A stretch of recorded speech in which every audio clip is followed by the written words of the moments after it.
선생님들 반갑습니다. 자, 오늘도 여러분들과 고전시간 강도 관련 영상 컨텐츠 한번 개발해 보고 합니다.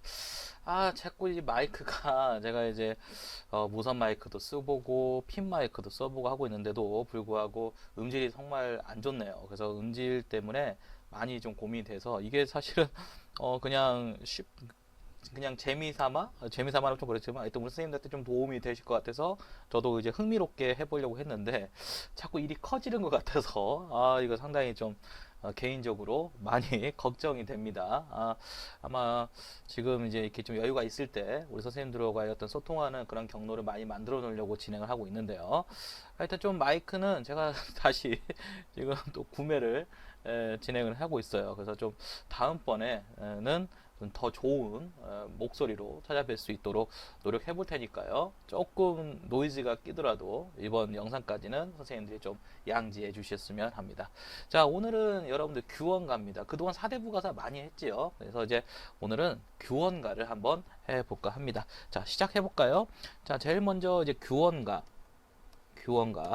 자, 규원가라고 하는 이제 작품 여러분 잘 아시죠? 허난설원 선생님께서 쓰신 허난설원, 허초이, 교산 허균의 누이죠. 규원가.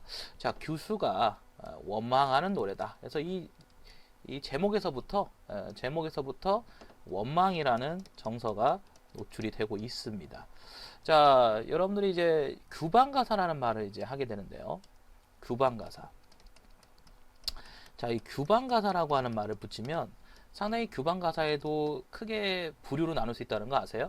첫 번째가 지금 보고 계시는 주로 이 여성들이 원망하는 노래. 자, 근데 누구를 원망해? 남편을 원망하는 노래 또는 시댁을 원망하는 노래. 이런 노래들을 원부사라고 합니다. 원부사류, 원부사, 남편부자 써서 이제 아비부, 남편부 해서 남편을 원망하는 노래다라는 얘기거든요. 그래서 이 원부사 계류의 어떻게 보면 효시 작품을 규원가라고 이제 보는 사람도 있습니다. 그거는 이제 간단하게 알아두시고요. 자, 두 번째가 이제 뭐냐? 두 번째는 개녀가사라는 게 있습니다. 개녀가사. 자, 이 개녀가사라는 게 뭐냐? 개녀가사는 이제 보통 여성들이 가부장 제도하에서 그죠? 조선 사회의 가부장적인 어떤 그런 삶 속에서 가부장 제도에서 아무래도 자기 목소리를 마음껏 낼 수가 없었죠. 그러다 보니까 대부분의 이 여성들은 시댁에 들어갔을 때 대부분 이런 개녀 가사와 같은 가사 교술 가사인데 여성의 도리, 여성이 하지 말아야 할 것, 여성이 해야 될 것 이렇게 좀 아무래도 여성의 어떤 도리, 부덕의 어떤 가치를 강조하는 교술적인 성격을 갖고 있습니다. 그래서 이런 가사류는 대부분 이제 뭔가 교훈을 주고 제도하는, 그죠? 뭔가 그 여성들에 대한 어떤 가치를 전달하고자 하는 성격입니다. 세 번째는 이제 화정가. 화정가류라고 해서 유의어가 있어요. 여성들이라고 해서 항상 이제 집에만 처박혀 있고 가사에만 찌들어 사는 게 아니라 여성들도 여성들끼리 모여서 즐겁게 놀았던 그런 문화가 있었다. 유의어. 여러분들이 아마 이제 덴동어미 화정가라고 하는 것도 들어보셨을 것 같은데 덴동어미 화전가라는 작품도 있는데요. 화전가류 이렇게 이제 세 부류로 나눠볼 수가 있습니다. 자, 이 세 부류 중에서 가장 이제 대표적인 규원가가 대표하는 것은 바로 여기 보고 계시는 원부사 계열에 해당됩니다. 오늘은 이제 원부사 계열의 작품을 살펴보도록 하겠습니다.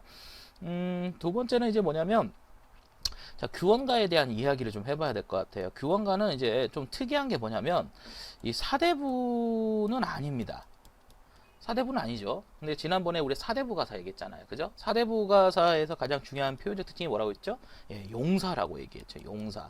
전거수사를 이제 활용해서 쓰는 용사를 이제 중시한다 얘기 드렸는데 사대부가 아닌 일반 이제 규수 그러니까 이제 규수라고 하면 사대부가에 존재하는 여성이라고 이제 볼 수가 있겠죠. 사대부가에 이제 존재하는 여성. 이 여성들이 대체적으로 이런 문화가 잘 안 씁니다. 그런데 이 허난선원 선생님께서는 특이하게 여성임에도 불구하고 사대부가들이 주로 많이 썼던 이러한 표현들을 상당히 곧잘 잘 썼습니다. 자, 이런 점이 당시에 이제 허난설원이라는 여성 작가가 어떻게 보면 좀 찬밥 대우받는 일이 아니었을까. 그게 무슨 뜻이냐면 자기가 이렇게 빼어난 능력이 있음에도 불구하고 여자란 이유만으로 사회적으로 인정받지 못하고, 특히 가부장 제도에서는 여성들이 이런 빼어난 어떤 글솜씨나 빼어난 사회적 능력이 사실은 어떻게 보면 그들을 다시 속박하는 굴레가 될 수도 있어요. 그래서 어찌 보면 허난설원 선생님의 전기적 사실을 떠올려 보면 상당히 그분이 남들보다 뛰어나고 남자보다 더 뛰어난, 남성들보다 훨씬 더 뛰어났던 그 재능이 본인의 인생을 더 비극적으로 몰고 가지 않았을까, 이런 생각도 해볼 필요가 있는데요. 자, 우리는 이 부분을 찾아야 됩니다. 매우 특이한 표현 방식이니까요. 그래서 여성 문학에서는 황진이도 이런 게 잘 안 보이는데 아주 특이하게 규원가에서는 이런 사대부가, 그래서 지난 시간에 이어서 오늘 이 작품을 이어서 하는 것도 그냥 제가 아무 작품이나 하나 골라서 하는 게 아니라 그 흐름을 조금 더 고려해 봤을 때 그 흐름에서 상당히 재밌습니다. 또 하나 이제 우리가 알아두셔야 할 게 뭐냐면, 이 작품에서 꼭 기억해야 될 게 시상이에요. 시상. 시상이 이제 어떻게 전개되는가를 이제 보셔야 되는데, 보통 이제 한국인의 여성상이라는 한국의 어떤 여성상. 자, 이런 말을 들으셨을 때 여러분들은 어떤 생각이 드십니까? 옛날부터 이제 우리가 보통 뭐 상습적으로 쓰는 표현 중에 한국에서 여성상, 뭔가 지고지순하다.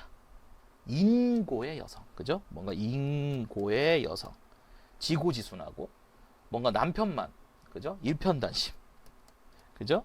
일편단심. 뭔가 이런 이미지가 더 강하지 않습니까?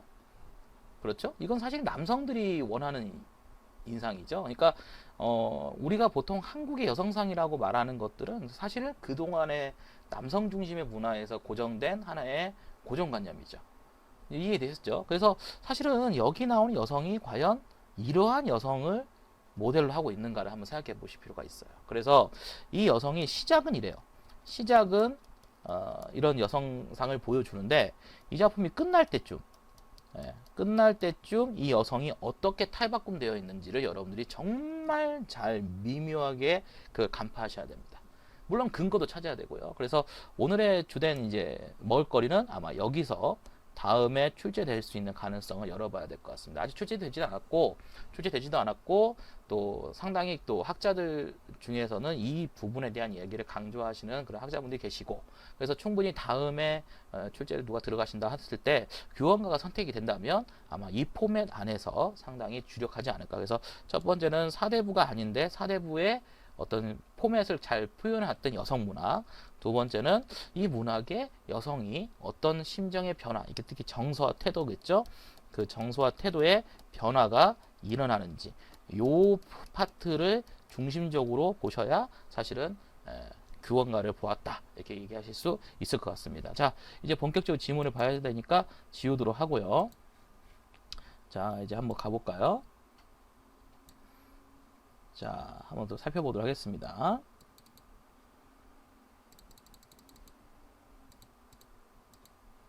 자, 한번 볼까요?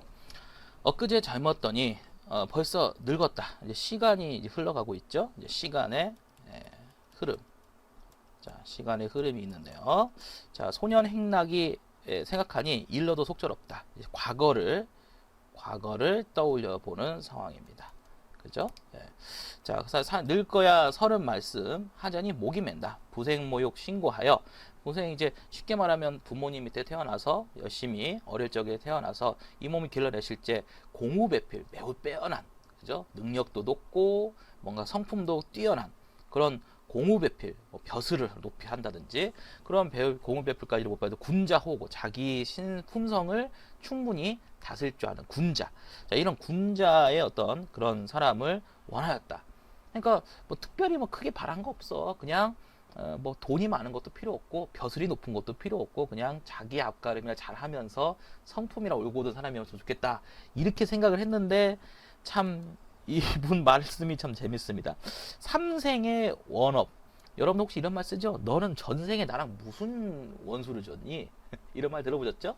삼생이라는 것은 전생, 현생, 내생을 말하는 겁니다. 그러니까 불교의 윤회관을 갖고 있죠. 그래서 불교의 윤회관을 바탕으로 해서 내가 도대체 무슨 원수를 지었길래, 무슨 업이 그렇게 많아서, 내가 진짜 무슨 잘못을 그렇게 많이 했길래 하필이면 이 남자를 만났냐, 이 얘기를 하는 겁니다.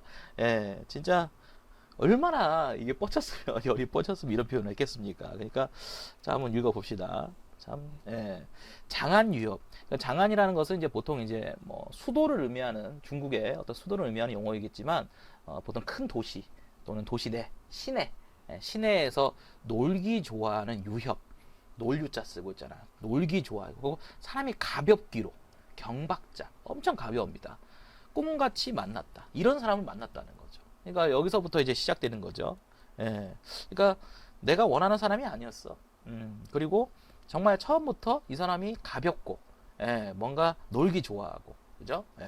이런 사람은 뭐 가사를 하겠습니까? 뭐 실제 뭐 가장의 도리를 지키겠습니까? 그 바람이나 안 피면 다행이죠. 바람이나 실컷 피고 다니고. 당시의 용심하기 살얼음 디디는 듯, 사모 이팔 겨우 지나 천연 여질 절로이니, 이때는 이제 어리니까 굉장히 이제 얼굴도 이쁘고, 그 어리니까 남편이 막 이때는 이제 와이프를 그나마 많이 생각했다는 거죠. 이 얼굴 이 태도로 백년기약을 하였다. 내가 그때는 좀 이제 이뻤지? 뭐 이런 식으로 얘기하는 거예요. 근데 참 이것도 참 생각을 해봐야 됩니다. 영광이 후루하고, 영광이라는 것은 시간의 이제 시간의 흐름을 얘기하는 거거든요. 이제 시간이 흘렀다는 겁니다. 그러니까 과거에 대한 얘기를 하고, 여기서부터는 이제 현대의 이야기를 하고 있는, 현재라고 해야겠죠. 현재의 이야기를 하고 있습니다. 조물주의 다시 봄바람 가을물이 배월이 지나듯이 시간이 흘렀다는 거죠. 역시 시간의 흐름을 계속해서 강조를 하고 있습니다. 자, 설빈화, 하얗고 아름다웠던 얼굴은 온데간데 사라지고 면목가증, 이 면목가증이란 말이 상당히 좀 그런데 왜 그러냐고 얘기냐면, 이게 이제 쉽게 얘기하면은 나무 등걸 같다는 얘기거든요. 나무 껍데기. 그러니까 얼마나 자기의 외모에 대해서 폄하를 했는가. 아마 여러분들 기억나실 거예요. 박시전 같은 것도 보면, 박시전이 참 재밌는 게 뭐냐면, 여기서 주된 갈등이 뭐였죠? 호조 병자호라는 얘기가 아니죠. 여성을 오로지 외모로만 평가를 하는 남편 이시백에 대한 문제를 제기했죠. 그러니까 여기서도 이제 고스란히 남성이 어떤 여성의 외모에만 더 치중하고, 그 사람의 내면을 보지 않고 가정을 돌보지 않는, 이런 이제 주로 남편이 잘못됐다라는 그런 상황을 보입니다. 근데 과거에 이제 학자들에게 좀 헷갈렸었던 게 뭐냐면 이거였어요. 내 얼굴, 내 본이 누가 나를 괴소냐, 괴소냐가 사랑이라는 뜻이죠. 누가 사랑하겠느냐, 스스로 참게하니, 그러니까 스스로 이제 원망하리. 그러니까 누구를 원망하겠냐. 그러니까 생각해 보면 여기 원망이라는 단어가 나와 있지만 이거는 원망을 하고 있지 않습니다.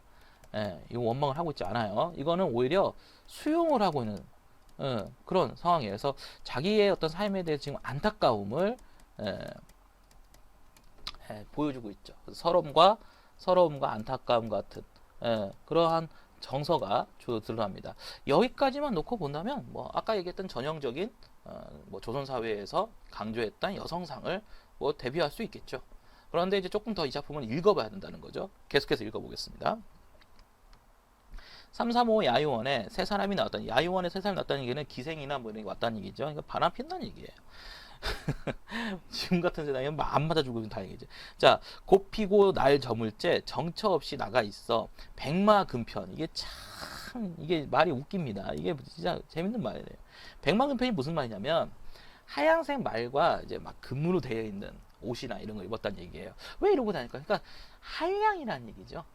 그러니까 맨날 집에는 돌아오지 않고 밖으로 쏟아지. 옛날에 이제 백구두에 백바지에 백 와이셔츠 많이 입고 계시는 할아버지, 그 옆에 할머니가 저 늙은이는 늙어서도 그냥 저거를 못 버린다고 막 하면서 둘이 싸우시는 옛날에 어떤 그런 다큐멘터리 본 것 같은데, 소실적에 굉장히 뭐 춤도 추시고 막 노는 걸 되게 좋아하셨대요. 그런데 여기 나오는 남편이 딱 그런 모습을 갖고 있어요. 무슨 말이냐면 백마금편으로 어디 머문다는 얘기는 자기가 이제 막 옷이라든지 막 명품으로 도배를 해가지고 막 술집이나 이런 데 돌아다니면서 과시하고 다닌다는 얘기예요.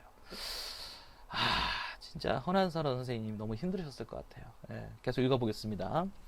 원근을 모르거니 소식이야 어떻게 하겠냐. 원근은 어디에 있는지도 모르는데 장소도 모르는데 소식은 어떻게 알겠느냐. 인연을 끝이냐 생각이야. 이게 참 진짜 이게 사람이 미치는 거예요. 이게 사람이 왜 미치는 거냐면 이 정도였으면 이놈은 그냥 저기 안 만나야 정상 아닙니까? 이런 인간은 안 만나고 빨리 가서 도장 찍어야 되는데 도장 찍어야 되는데 왜 이런 얘기를 하냐면 그럼에도 불구하고 여기 나오는 이 여성 화자는 그리워합니다. 참 이게 참 얄궂죠. 그래서 그럼에도 불구하고 남편을 그리워합니다. 예, 남편에 대한 마음이 있지요. 그래서 이게 참 특이해요. 이 정도면은 뭐 그냥 바로 법원 가야 될 이야기인데 근데 아직까지도 마음이 없겠느냐. 그래서 그리움이 드러납니다. 남편에 대한 그리움이요. 자, 이런 부분까지만 놓고 본다면 글쎄요, 이 여성이 상당히 그 조선 사회를 가장 잘 대변하는 여성상 아닌가요? 네. 자, 얼굴을 못 보거든 그립기야 말해야 하는데 그립다는 말이 나와버리죠. 그래서 12대 김도 길샤 30날 지리하다 옥장의 신금 매화가 자, 이 매화꽃 상당히 이제 사대부들에게도 이 매화가 어떤 관념적인 어떤 의식을 갖고 있는데 주로 사대부들에게는 이제 충이죠. 예, 군주에 대한 충, 그 충의 어떤 가치를 지주와 절개의 상징으로서 사군자 중에 하나인 매화를 얘기하고 있습니다. 근데 여기는 매화가 몇 번이고 피고 지었는가라고 해서 시간을 또 의미하는 것도 있어요. 그래서 이게 좀 중의적 해석이 가능한데 시간이 많이 흘렀다라는 의미로도 볼 수 있고 앞에서 얘기했던 그런 관념의식을 그 사대부들이 군주에 대한 연군지정으로 얘기했던 게 아니라 자신이 남편에 대한 생각, 남편에 대한 그리움으로 얘기를 할 수도 있겠죠. 그래서 내가 남편을 그리워하면서 남편만 생각했다. 여성으로서의 어떤 가장 중시하는 지주와 절개 좀 차이가 있습니다. 좀 차이가 있는데 이렇게 이제 보실 수도 있습니다. 하여튼 매화는 좀 독특하죠. 자, 겨울밤 차고 찬제 자체는 자, 요거 되게 중요한데요, 여러분들. 여기서 좀 우리가 주목해야 될 것 같습니다. 자, 왜 주목해야 되냐면 요거 참 이제 생각을 해보셔야 되는데 자, 겨울밤 좀 두껍게 해볼까요? 자, 겨울밤 차고 찬제 여기 섞어치고 자, 여기서 보면은 지금 제일 눈에 띄는 게 자취의 눈. 자, 그 다음에 또 계속 해볼게요. 자, 이번에는 여름날 기우제 구준비. 자, 여기서는 뭐가 중요하냐? 구준비. 자, 이게 왜 중요할까요, 여러분들? 자, 여러분들 또 하나 이제 알아두셔야 할 게 뭐냐면 이제 이게 서울대에서 나온 얘기인데 서울대 이제 고전 교수님 같은 경우가 나온 얘기인데 이걸 시공간이라고 합니다. 뭐라고 한다고요? 시공간. 자, 작품 속의 시공간은요 상당히 재밌습니다. 뭐가 재밌냐면 이 시공간을 통해서 정서가 좀 더 심화되는 효과를 갖고 있어요.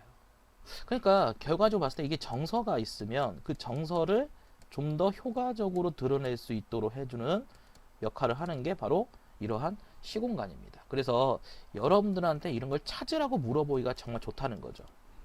이해되셨어요? 그래서 기본적으로 이게 여성 가사이고 또 이제 중요한 사대부의 어떤 관념적 의식보다는 여성이 가지고 있는 심해, 그러니까 정서를 잘 드러내는 작품이다 보니까 그 정서가 어떤 타이밍에서 잘 드러나는가 이런 부분을 좀 잘 이해하셔야 되는데 어떻습니까? 겨울밤에 막 눈이 막 치고 여름에는 막 비가 막 굳이 내리면 기분 좋겠어요? 나쁘겠어요? 더 남편 보고 싶고 자신의 신세가 더 처량하게 느껴지겠죠. 그래서 이러한 시공간의 어떤 상황을 이해하는 것, 이런 시적 상황을 이해하는 것은 실질적으로 정서를 좀 더 쉽게 또는 효과적으로 전달할 수 있는 효과가 있습니다. 그래서 이런 것들은 항상 비단 규원가뿐만 아니라 모든 어떤 고전 시가에서 이렇게 시공간에 관련되는 키워드가 좀 있으면 좀 주지하셔야 됩니다. 아셨죠? 이거 굉장히 중요한 얘기하고 있는 겁니다. 앞으로의 시험 출제 방향에서 가치가 있어요. 지금 이제 최근에 이거를 특히 서울대 국어과에서 좀 강조하신 교수님이 계시거든요. 그래서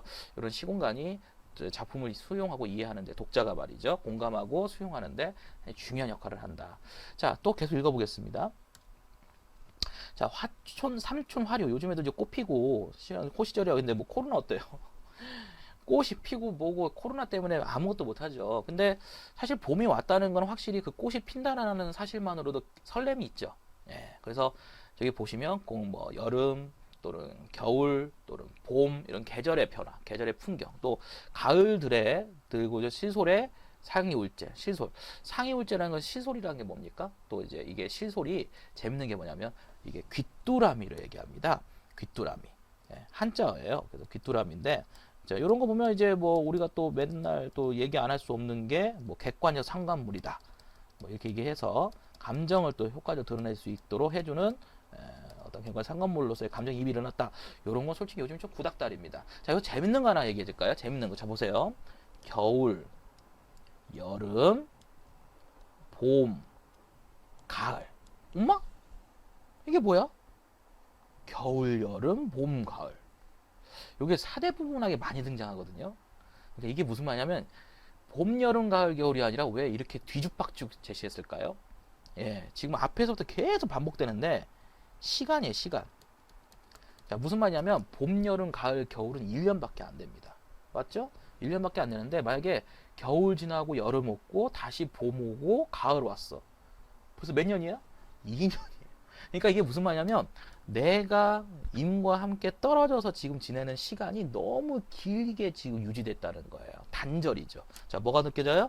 시간은 단절을 의미하고 있습니다. 단절감. 그러니까 남편과의 지금 사이가 굉장히 멀리 떨어져 있어서 단절되어 있다. 시간의 경과에 의해서 단절되어 있다는 것을 잘 보여주는 그런 지문입니다. 재밌죠? 네, 이런 표현이 뭐 송민국, 상민국에도 드러납니다. 그래서 상당히 이런 거 보면은 허란선 선생님께서 뭐 창의적으로 지었다기보다는 상당히 이전부터 있었던 표현들을 기가 막히게 잘 응용하고 있는 상황입니다. 이런 걸 이제 우리 그 당시에 문학적 재능으로 보았겠죠. 자, 가와 나에서는 이 정도에서 이제 여러분들이 이제 보시면 되겠고, 사실은 진짜는 이제 여기서부터입니다. 예, 진짜 얘기는 이제 여기서부터. 자, 한번 읽어볼까요? 자, 이제 심경의 변화가 일어납니다. 자, 도로와 풀처 헨이 이제 헨이 생각을 했어. 생각을 해봤어 이제. 가만히 생각을 해봤더니 잠깐만, 내가 이게 지금 일이 어떻게 됐지? 이렇게 생각을 해본 거죠. 그래서 이리하여 어이하리. 자, 청등을 돌아놓고 녹기금 이제 띵띵띵띵 악기 꺼내는 거죠, 그죠? 비껴놓고 앉아서 병년화, 이건 이제 한국조니까 그냥 노래죠, 노래에서 시름을 이제 시름이라고 하는 거 얘기하면은 이 고전 시가에서 상당히 많이 등장을 하는 정서입니다. 자주 등장하는 정서인데, 자, 이게 재밌는 게 이제 그 꼭 알아야 할 작가가 하나 있어요. 신음이라고. 신흠의 노래 삼긴 사람, 이런 시조가 하나 있습니다. 여기서도 노래를 부르면서 시조를 이제 시름을 잇겠다 이런 얘기가 나오거든요. 그러니까 여기 나오는 녹기금이나 병년화 한곡조를 부르는 행위는 화자가 자신의 시름을 잇고자 어떻게 보면 그거를 좀 잠시나마 버리고자 하는 행위로 받아들일 수 있겠죠. 자, 이 부분입니다. 이제 찾았네요. 이 부분. 자, 여기다 한번 이제 밑줄 쫙 그어볼게요. 정말 중요한 이 부분. 자, 뭐냐면 자, 여기 봅시다. 소상야우의 뱃소리 섰도른 듯 화표 천년벼락에 온이는 듯. 자, 여러분들 이게 무슨 소리인지 알겠어요? 네? 아시겠냐고. 지금 방금 제가 여기서 여기까지 이렇게 좀 밑줄을 형광펜으로 그어봤는데 여기 이게 무슨 말일까요? 한자 한번 생각해 보세요. 한자. 대충 눈치채셨죠? 예, 요게 고사입니다. 예, 손임금과 관련된 고사가 하나 있고, 그죠? 예, 그래서 실질적으로 요게 고사예요, 고사. 그러니까 이 부분이 고사로 좀 인용을 해서 쓴 거예요. 다시 말하면 용사를 했다 이겁니다. 예, 이런 부분이 여성 가사에서는 자주 안 보여요. 거의 안 보입니다. 거의 없다고 봐야 됩니다. 사대부들이나 이런 표현들을 쓰는데 이게 참 재밌는 게 여성 가사인데도 불구하고 이런 표현이 드러나요. 이런 점 때문에 아마 허란 선생님께서도 나중에라서라도 그 사대부들에게 인정받을 수 있었던 것 같아요. 그래서 상당히 재밌는 게 뭐냐면 지금 방금 제가 며칠 전에 거 뭐냐면 자신의 어떤 그런 씨름이나 자신의 처지에 대한 얘기를 하기 위해서 사대부들처럼 용사를 갖다 썼다는 거. 이건 매우 특이한 표현입니다. 여러분들 진짜 특이한 표현이에요. 이거 꼭 기억하셔야 됩니다. 옥수에 타는 수단 넷소리가 있다마는 부용장 적막하니 네 귀에 들리겠느냐. 그래서 이제 또 적막한 상황에 대한. 그러니까 아까 시공간은 상당히 그 정서를 잘 드러낼 수 있다고 했죠. 그래서 간장이 구곡돼야 구비급이 끌어진다.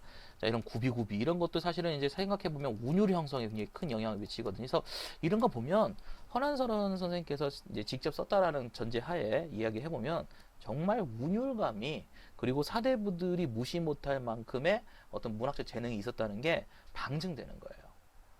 예.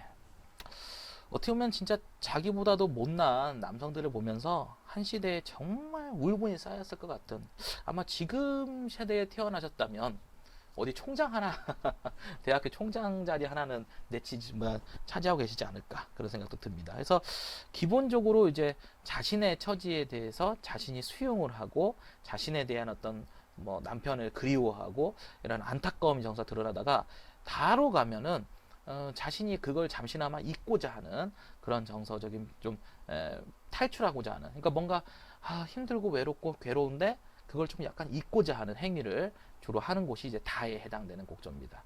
자, 이제 하이라이트는 라로 갑니다. 자, 라로 갑니다. 차라리 잠이 들어 꿈에나 보려 하니. 이 꿈은 이제 사대부 문학에서도 많이 보이죠. 그래서 사대부와 지금 비교를 하는데요. 교원과는 그럴 만한 가치가 있습니다. 근데 꿈에서 과연 문제가 해결됐을까요? 우리가 관동백곡이라든지 다른 사대부 문학에서도 꿈과 술이 많이 나오죠. 그래서 꿈속에서 뭐 술을 마신다든지 술을 마시고 꿈에 들어간다든지 해서 갈등이 해소되는데, 이분도 그러면 화자가 꿈에서 해결될까요? 바람에 디는 잎과 풀 속에 우는 짐승, 무슨 원수로 잠조차 깨는가. 해결 안 됐습니다. 그렇죠? 그래서 꿈이라는 것은 어떻게 보면 문제를 해결할 수 있는 유일한 공간이자 유일한 방법인데 그조차도 차단되어 있다는 겁니다. 얼마나 화자가 자신의 상황에서 슬퍼했는지를 간접적으로 느낄 수 있는 부분입니다. 천상의 견우 직녀, 이거를 용사라고 하면 안 돼요. 이런 건 사대부들의 어떤 용사가 아니에요. 이거는 그냥 민중들, 민간인, 그러니까 이런 거 용사라고 하면 안 됩니다. 또 섣부르게 또 이거 용사 아니에요 이렇게 하지 마시고, 용사는 이런 걸 보고 용사라고 해요. 이런 거 알았죠? 자, 이런 거 용사 아니에요. 넘어가고, 마켓에서도 7월 7석 한 번, 그러니까 이게 설화죠. 설화적 모티프라고 보시면 되겠죠. 설화적 모티프라고 보시면 됩니다. 그래서 이런 이제 설화에서 드러나는 어떤 전설, 그래서 이별의 상황 속에서 만남을 하고 거기서 이제 사랑과 그리움의 어떤 정서가 잘 드러나는 이러한 이제 설화의 어떤 하나의 축을 차용하고 있는데, 문제는 뭐냐면 이게 낭만적이지가 않아요. 왜 낭만적이지 않은가 한번 읽어볼까요? 7월 7석 1년 6도 한 번도 실패하지 않고 한 번도 놓치지 않고 만나는데, 이게 만나는데 꿈도 해결이 안 됐죠. 꿈도 해결이 안 되는데 심지어 약수라, 요거는 이제 쓸만하죠. 약수라는 건 전설 속에 나오는 그런 물입니다. 황천 같은 거예요. 그러니까 도저히 건널 수 없는 강, 단절, 장애. 지금 시간하고 이런 이제 약수란 말을 쓰고 있죠. 시간을 통해서도 앞에서는 주로 시간의 경과를 가지고 단절을 이제 제시해주고 있고, 그죠? 뒤에서는 전설에 나오는 어떤 상상 속의 공간, 상상 속의 어떤 전설 속의 공간을 설정해 놓고 그걸 가지고 단절을 보여주고 있습니다. 정서가 잘 노출되네요. 자, 그 다음에 계속 해볼까요? 그래서 일도 약수 가릴 건데, 오거나 가거나 소식조차 끝이었는가 난간에 비껴 서서 임가신데 바라보니 초로는 맺혀 있고 모우는 지나갈지. 이것도 자연이거든요.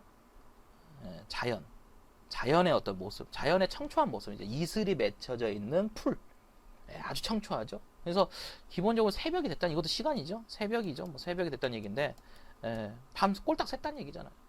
그죠? 시간이 상당히 잘 드러납니다, 이 작품이. 그래서 또 시간인데, 밤 동안 남편 그리워하다가 꼴딱 샜단 말이에요.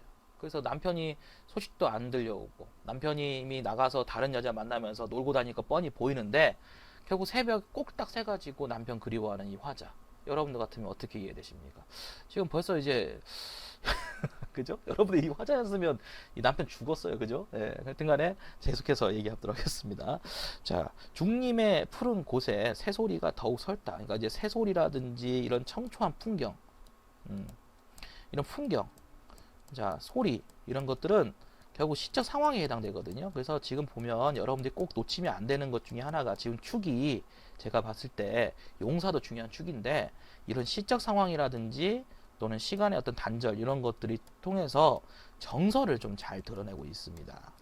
이거 꼭 잊어먹으면 안 됩니다. 자, 마지막 정서 얘기해 볼까요? 마지막 정서.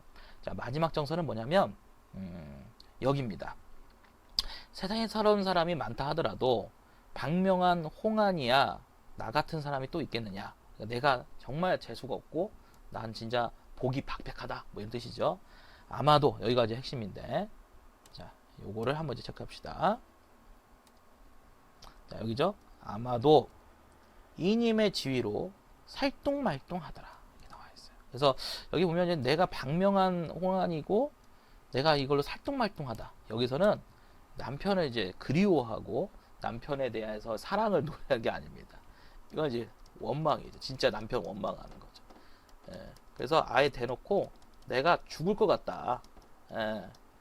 내가 너 때문에 죽을 것 같아. 이렇게 아예 원망을 하고 있는 노래입니다. 그래서 마지막 이 부분이 하이라이트인데요. 지금 방금 이제 제가 굵게 표시한 이 부분이 하이라이트인데 여기에서 앞에서 보였던 화자가 보이지 않죠. 다시 말하면 앞에서의 화자는 굉장히 남편을 그나마라도 걱정하고 사랑하고 그리워하는 여성의 모습을 보입니다. 하지만 이 끝부분 보면은 내가 너 같은 새끼 때문에 죽을 것 같아라고 극단적 표현을 내가 이놈의 새끼 너 같은 새끼 때문에 죽을 것 같아 이 자식아 넌 이놈의 새끼는 그냥 어떻게 그냥 확 죽여버려 살려 막 이렇게 굉장히 강하게 원망을 하는 노래. 아까 제가 얘기했지만 시상의 흐름에 따라서 인물의 심리형이 변화가 일어나죠. 근데 이 작품이 진짜 백미는 마지막에 정서의 변화도 중요하지만 잘 보시면 시간의 경과, 시간을 기가 막히게 표현을 잘했어요. 그래서 시간이 경과됐다, 시간이 경과되면서 단절된다라는 그런 표현을 아주 기가 막히게 잘 쓰고 있고 특히 자기의 어떤 정서를 효과적으로 드러내기 위해서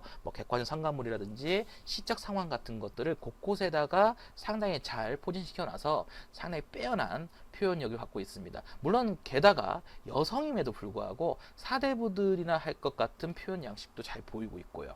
그래서 이런 부분 보면은 허난선원 선생님께서 상당히 그 사대부들의 절대 미치지 않는 어떤 뛰어난 문학적 재능이 있으면서도 또 자신의 상황과 자신이 가지고 있는 정서를 효과적으로 전달하기 위해서 그러한 요소들을 가장 잘 재밌게 또는 표현력이 우수하게 표현하지 않았는가. 그래서 맨날 뭐 정철만 얘기할 게 아니라 이 허난선원 선생님의 어떤 이런 표현도 꼭 우리가 좀 한번 배워야 한다. 이런 관점을 갖고 계시는 분들이 분명히 있다는 거 잊지 않으셨으면 좋겠습니다.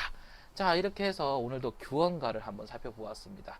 여러분들이 규원가라는 작품을 다시 한번 뭔가 조망하면서 집중할 수 있었던 계기가 됐으면 좋겠는데 상당히 중요한 작품이니까 이번 기회에 잘 여러분들이 이렇게 분석해 놓으셨으면 좋겠습니다. 다음 시간에도 다른 작품으로 또 찾아뵙도록 하겠습니다. 다음에 또 봬요.